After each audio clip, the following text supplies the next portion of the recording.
ప్రియులారా, అన్ని బాగుంటే అందరూ చేస్తారు, కానీ ఏమీ లేనప్పుడు అది కదా కావాలి. దేవుని పనికి ఏవో సాకులు చెప్పటం, దేవుని పనికి ఏవో అభ్యంతరాలు చెప్పటం. అందరు చెప్పే ఒక మాట ఏంటంటే బిజీ అంటారు చూసారా.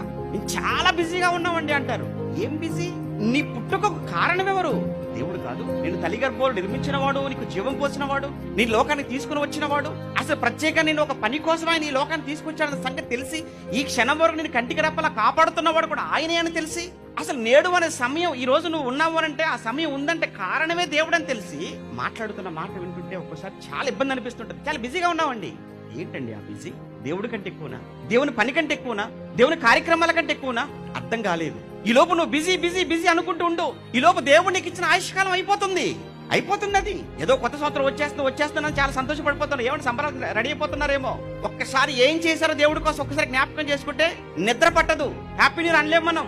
ఏం చేసి వచ్చావని ఆయన ముందు నిలబడి ఆయన నన్ను అడిగేటువంటి ప్రశ్న ఏముంది సమాధానం?